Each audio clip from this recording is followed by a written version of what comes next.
Good evening, fellow Biafrans, lovers of freedom and truth, lovers of justice. It's been a long day for all of us. It's been a very, very long day.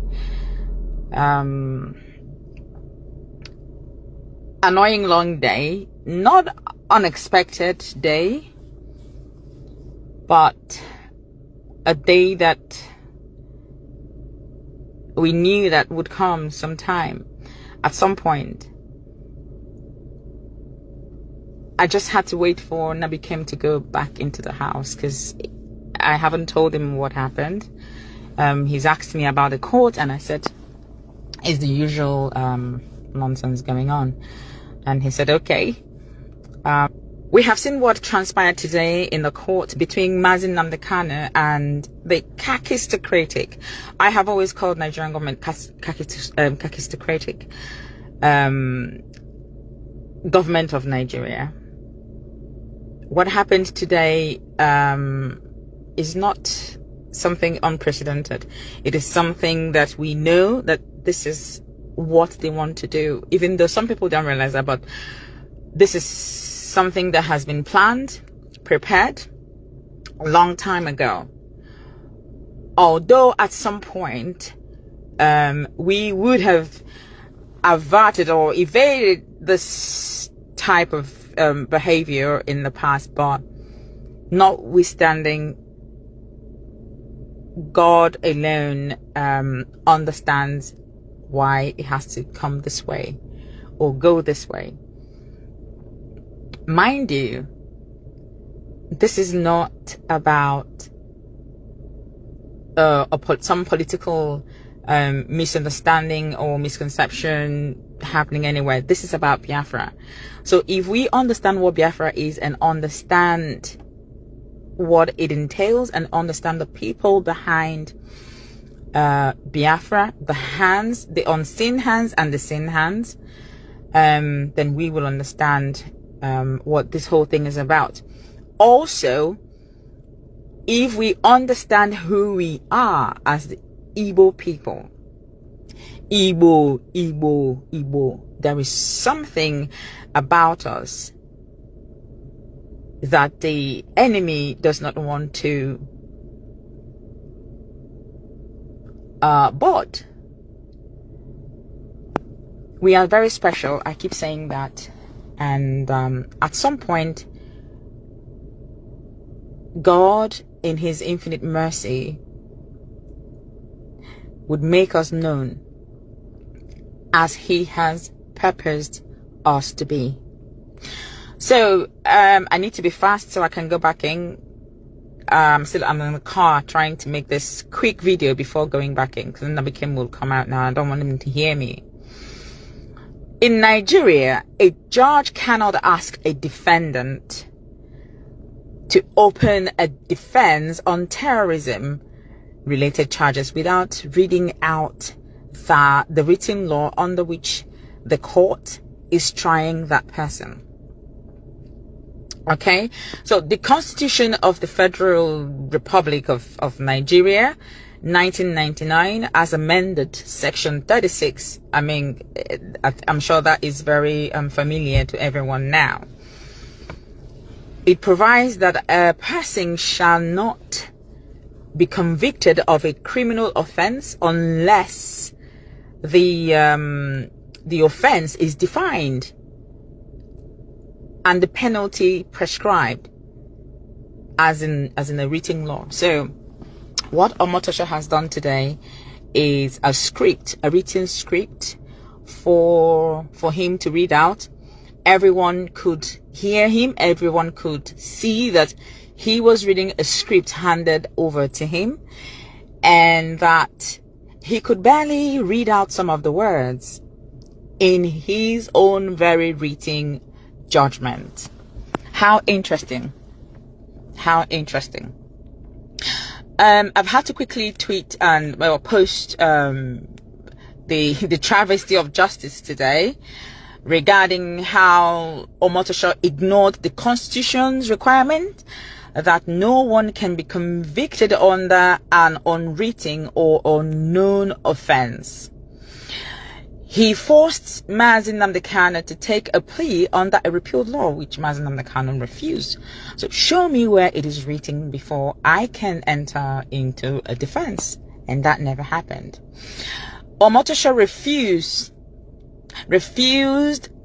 blatantly, flagrantly, to issue written rulings on serious applications. So you could hear him reading, you could hear him counting thousands of lines of hours of account. But then he refused to issue a written ruling, which he ought to have done first, but never did. He told Nnamdi Kanu to put all objections in a final address, then blocked the final address. So if you were Nnamdi Kanu, you will be as outraged as Mazi was this afternoon.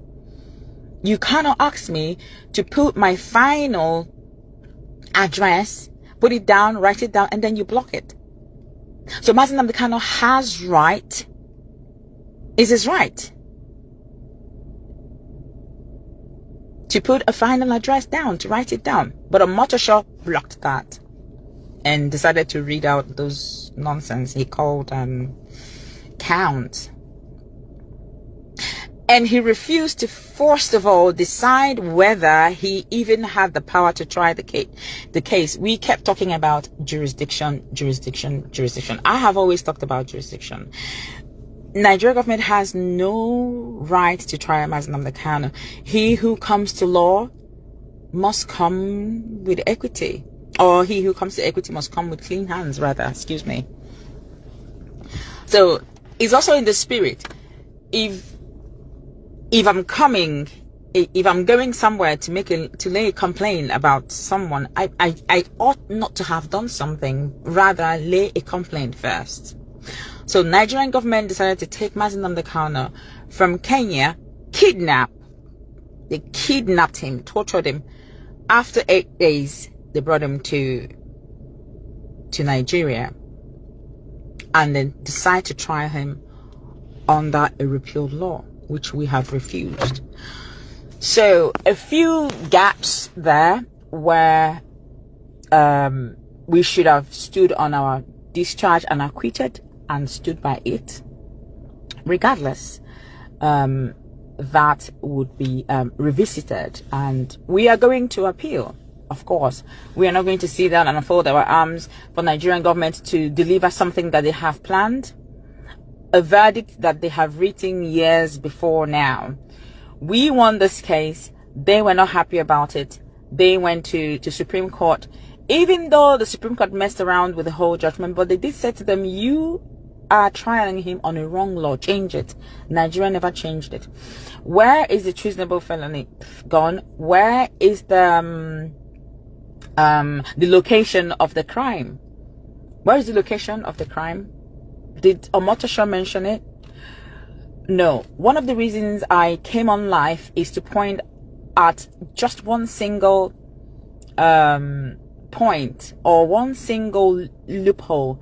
Omotosho cannot give a verdict on an evidence that was not inclusive in the previous, or the evidence tendered in court.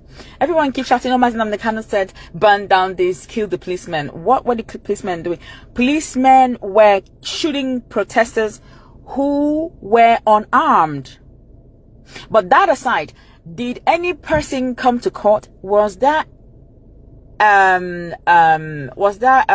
witness in the court who came in to say, I committed this crime? Or was there a person that the police or the DSS or the Nigerian government brought into the court and said, this person committed this crime because Nnamdi Kanu incited them? None whatsoever. So in Omotosho's verdict, he was counting everything, and he counted about Nnamdi Kanu wanting the British embassy to be burnt down and Katrina Lang murdered. How on earth? How is that? So you see, when I say that the Nigerian government and all their nonsense is of kakistocratic nature, it is not a joke. It is not a joke. So with all the maxed people in the court who kept saying, I'm unaware, I don't know, I don't know, I don't know, this is where Nigerian government wants to go. This is where they want to go to. Oh, life imprisonment. He would have mentioned death sentence then. Why didn't he mention it? He should have said death sentence. The thing is, we're not here to make any noise, but to continue to tell our people that this is an orchestrated pattern. We know the hands behind this. The British government being brought into this very case in order to say, oh, Nnamdi Kanu is international. Take this point, international terrorist. They are stupid. You know, this is the kind of person who would be in an examination hall. They would give him copied whatever, and he would copy both the person, his matriculation number, and the person who gave him a note to copy from. He would copy everything. So even though you can see that Omotosho was reading a script handed over to him just this morning or last night, he was just coming to court to read it out, not to analyze anything, not to actually pass judgment. It is right there before. They think Trump is not intelligent. Is that what they think? They think the American government is as kakistocratic as they are? No. For them to rise and say that there is Christian genocide in Nigeria, it means that they have done their work. They have all the evidence.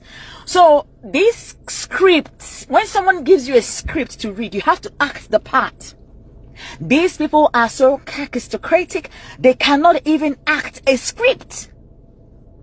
Omotosho could barely read out the verdict. He didn't know the words. They were handed over to him, and he was reading something that was never ever mentioned in the court. You cannot pass a judgment based on excluded evidence. You cannot just by yourself put in something that you feel you need to add to pass judgment on an innocent man. Nnamdi Kanu is not a terrorist. There are terrorists running around in Omotosho's village. Is it Eruka? They recently attacked location by ISWAP. We have one of our brothers who was just murdered 2 days ago by the same ISWAP. How many of them have they convicted? None whatsoever. None. But it is Nnamdi Kanu. This is right before his eyes. They're running around. You can't. When he said to you, you cannot. You cannot. Because you have no evidence of, no shred, or no proof, no shred at all. Excuse me. I'm just too tired. There's no shred of evidence, no shred of proof.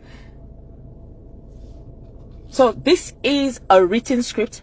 They have interpreted it the way they have chosen, but we will fight it. I got Hinshia, I got look dog, I got Hinshia. Hama, they don't know what they are in for. They are angry that Nnamdi Kanu is courageous. You can see that bit they keep talking about is you cannot convict a man who is innocent. You have no proof whatsoever. So this script they are tagging, you're using somebody who has killed Igbo people. You're using, all of a sudden you're raising his face that he's a pro-Biafran. That boy in Finland is not a pro-Biafran activist or anything. So these are all propagandas. I want our people to understand how the government operates, how they work. And there are some certain information that we will not be able to release out here in the public. But no, begin to reason deeper than you do to be able to understand how governments operate. There's something I wrote in the past. There is narcissism in the world, but then there's also narcissism in the government.